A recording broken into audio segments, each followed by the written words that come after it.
جو میرے سامنے ہے، مگر دنیا بھر میں جو خدا تعالیٰ کے فضل سے جماعت کو خدمت کی توفیق ملی ہے، لیکن وقت کی کمی کی وجہ سے میں اسے فی الحال نظر انداز کرتا ہوں۔ اب ایک اور اہم امر کی طرف آپ کو متوجہ کرنا چاہتا ہوں۔ آپ کو پتہ ہے کہ حال ہی میں اللہ تعالیٰ کے فضل سے کثرت سے بوسنینز نے احمدیت کو قبول کیا ہے اور بخوشی احمدیت میں داخل ہوئے ہیں، پوری طرح سوچ سمجھ کر اور ہوش مندی سے فیصلہ کرتے ہوئے۔ بیعت کے بعد ان کے ساتھ میری ایک خاص تھی، مختلف امور پر میں نے ان کو نصیحتیں کی، ان کو سمجھایا کہ احمدیت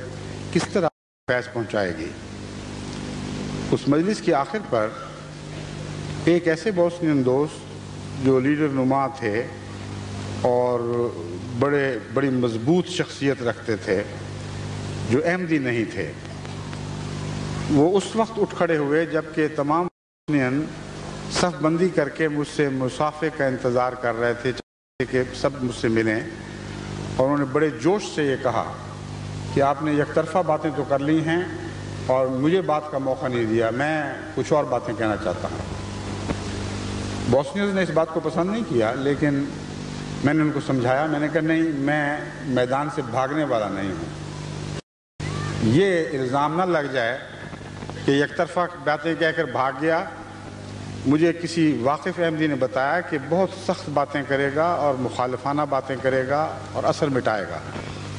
میں نے کہا خدا نے جب اثر دیا ہو تو کون ہوتا ہے اس کو مٹانا؟ مجھے کوئی پرواہ نہیں ہے۔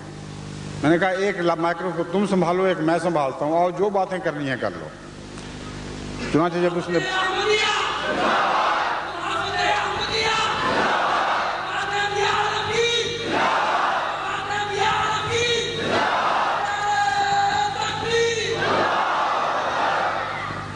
وہ اس کو خوب موقع ملا، ایک ایک بات کرتا تھا، میں اس کا جواب دیتا تھا۔ بیشتر اس کے کہ وہ بات ختم کرتا، بوسنین میں اتنا جوش اس کے خلاف پیدا ہو گیا کہ اٹھ کر مجھے کہتے تھے اس کو نکالو، اس کو دھکے دے کے یہاں سے نکال دو، ہم اس کی کوئی بات سننے کے لیے تیار نہیں۔ میں ان کو یہ کہتا رہا کہ خدا کے لیے ہوش کرو، احمدیت تمہیں یہ اخلاق دینے کے لیے نہیں آئی۔ اگر احمدیت میں داخل ہو کر تم اس بات کا نمونہ دکھاؤ گے تو تمہیں احمدیت کا پتہ ہی کچھ نہیں۔ اسلام نے ہمیں بڑا حوصلہ عطا کیا ہے،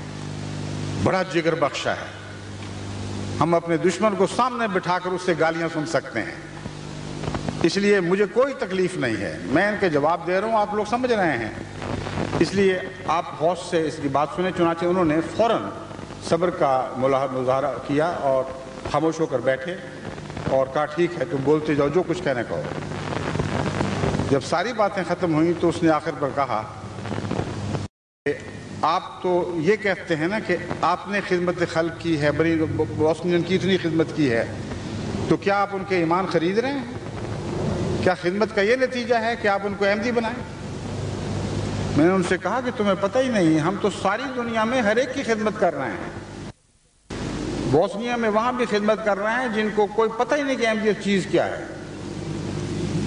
ان کو رقمیں بھجوا رہے ہیں، ہمارے خدام وہاں ٹرک بھر کے فوڈ پہنچا رہے ہیں، کوئی تبلیغ نہیں ہو رہی۔ افریقہ میں بھی ہم یہ کام کر رہے ہیں، ہر جگہ دنیا میں، ایشیا میں کوئی ملک ایسا نہیں جہاں جماعت احمدیہ خدا کے فضل سے خدمت خلق کا کام نہیں کر رہی،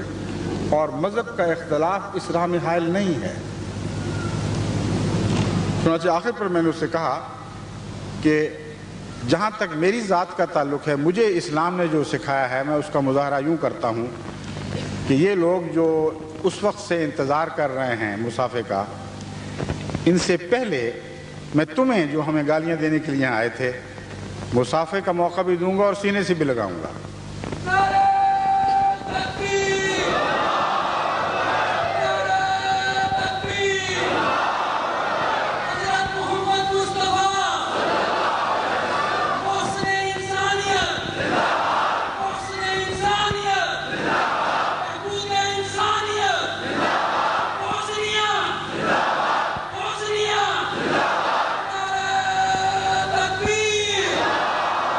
جب میں نے اسے آگے بڑھ کر اس سے مصافحہ کیا اور سینے آیا تو اس کی کایا ایسی پلٹی کہ وہ جذبات کی شدت سے کانپنے لگا اور بار بار میرا چہرہ چومتا تھا، اور جذبات کی شدت سے اس کے منہ سے کچھ نکلتا تھا جو مجھے سمجھ نہیں آ رہی تھی، لیکن اس کا ایک ایسا عظیم فائدہ ہوا کہ وہ بوسنین جو احمدی ہونے کے باوجود ایک رسمی سا تعلق رکھ رہے تھے، ان کی آنکھوں میں ویسا پیار اور محبت نہیں تھی جو احمدیوں کی آنکھوں میں ہوا کرتا ہے، جو میری آنکھوں میں ان تک پہنچتا ہے اور ان سے منعکس ہوتا ہے۔ اچانک ایسی محبت کے ولولے سے وہ سرشار ہو گئے کہ دوڑ دوڑ کر سینے سے لگ لگ کے اس طرح چوما ہے کہ آج تک میں ساری زندگی میں مجھے کبھی کسی نے اس طرح نہیں چوما۔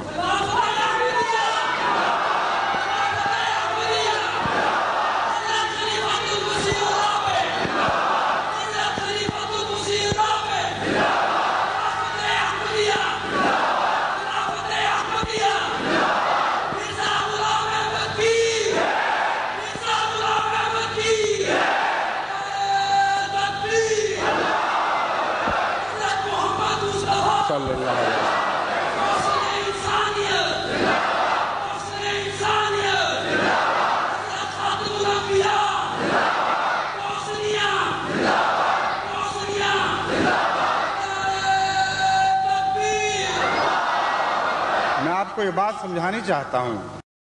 کہ دراصل یہ حضرت محمد رسول اللہ کے حسن و احسان کا ایک قطرہ تھا جس کا معمولی سا فیض میں نے پایا اور اس نے یہ جادو دکھایا ہے، ورنہ ہم کیا تھے؟ ہم جاہل لوگ ان باتوں کا تصور بھی نہیں کر سکتے تھے۔ حضرت محمد رسول اللہ صلی اللہ علیہ وسلم نے یہ پاک تعلیم دی، پاک نمونے دکھائے، اور حضرت مسیح موعود علیہ السلام پر بھی خدا کی رحمتیں کہ آپ نے ان نمونوں کو اس دنیا میں ہمارے سامنے زندہ کر کے دکھا دیا۔ حضرت صلی اللہ علیہ وسلم کا حسن و احسان کا معجزہ تھا جس نے عرب کی کھایا پلٹی۔ زبان کی تبلیغ سے ایسا عظیم معجزہ رونما نہیں ہوا،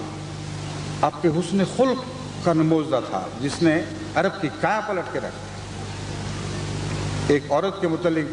بیان کیا جاتا ہے، ایک بڑھیا ایک دفعہ مکے میں اس حال میں آئی کہ لوگوں نے اسے ڈرا رکھا تھا کہ مکے میں ایک جادوگر رہتا ہے، اس سے بچ کے رہنا، اس کا جادو بہت سخت ہے۔ وہ توہمات کی ماری ہوئی بڑھیا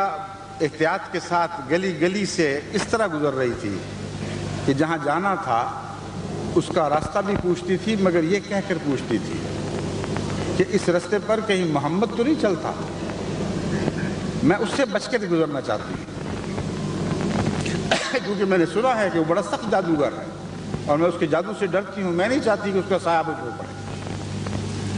پوچھتے پوچھتے جاتے ہوئے حضرت محمد رسول اللہ اس نے یہی سوال حضرت سے کیا۔ آپ نے فرمایا، ٹھہرو، تم تو بوڑھی ہو، تم نے سامان اٹھایا ہوا ہے، بوجھ سے تمہاری کمر خمیدہ ہے، مجھے اپنا سامان اٹھا دو، میں تمہیں ساتھ لے کر تمہارے گھر تو پہنچا دوں۔ اور اسی طرح کی باتیں کرتے ہوئے اس بڑھیا کا سامان اٹھایا، اسے گھر تک پہنچایا۔ تب اس بڑھیا نے پوچھا کہ بتا تو کون ہے؟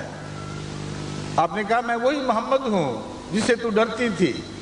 میں نے اس لیے نہیں بتایا کہ تجھے تکلیف نہ ہو، تم اس سے سامان لے کر الگ ہو کر خود یہ بوجھ اٹھا کر نہ پہنچے۔ حضرت محمد مصطفیٰ اس نے کہا، اے محمد، خدا کی قسم تیرا جادو مجھ پر چل گیا ہے،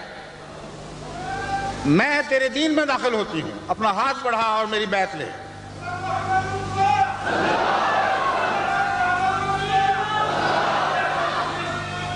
بس محمد رسول اللہ کے حسن و احسان ہی کا اعجاز ہے جس کا جادو آج ہی اب بھی ہم نے چلتے دیکھا ہے، کل بھی چلتے دیکھا تھا